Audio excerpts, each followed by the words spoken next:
Your CFO just asked you to justify switching from truck to rail, and you're staring at a blank spreadsheet, wondering where to start. Here's the reality. Companies that build a proper business case for rail see average savings of 15 to 40% on their freight spend. But those savings only materialize when you present the right numbers in the right way. Today, we'll break down exactly what financial data your CFO needs to approve that rail conversion.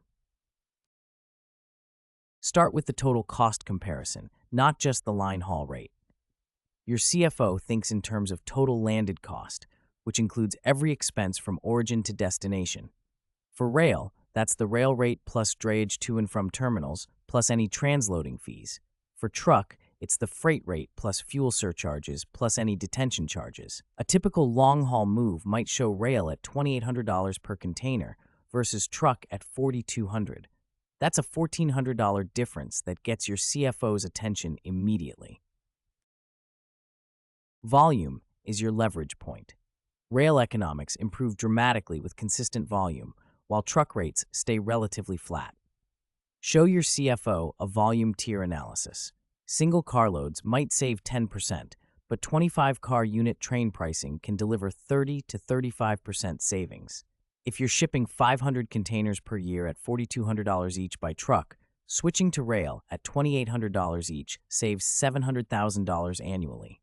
That's real money that falls straight to the bottom line. Factor in fuel price volatility protection. Truck rates swing wildly with diesel prices. We've seen 40% rate increases during fuel spikes. Rail fuel surcharges are typically more stable and predictable because trains are 3 to 4 times more fuel efficient than trucks. Show your CFO a 3-year projection. If diesel goes from $3.50 to $5 per gallon, truck rates might jump 25%, while rail rates increase only 8 to 10%. Address the transit time trade-off honestly. Rail takes approximately 2 to 3 weeks coast to coast versus under a week for truck. But frame this as an inventory optimization opportunity, not just a delay. If your current truck transit is 5 days and rail is 14 days, that's 9 extra days of inventory. Calculate the carrying cost. If you're moving $50,000 worth of goods and your cost of capital is 8% annually, those 9 days cost about $110. Compare that to $1,400 in freight savings, you're still ahead by $1,209 per shipment. Present capacity and service reliability data. The 6 Class 1 railroads, BNSF, Union Pacific, CSX, Norfolk Southern, Canadian National, and CPKC, operate on published schedules with dedicated equipment. Unlike truck capacity that disappears during peak seasons, rail capacity is more predictable.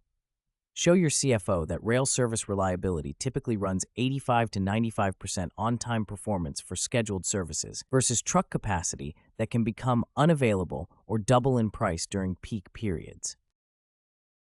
Include the sustainability impact with real numbers. Rail is approximately 3 times more fuel efficient than truck per ton mile.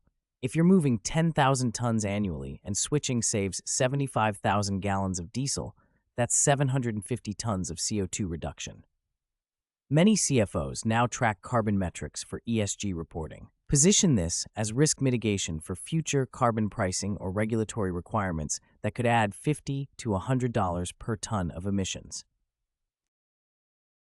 Your action plan. Start with one high-volume lane as a pilot, measure the results for 6 months, then scale successful patterns across your network. The key is presenting rail as a strategic capacity tool, not just a cost-cutting exercise. When your CFO sees consistent 15 to 40% savings with predictable service, the business case sells itself.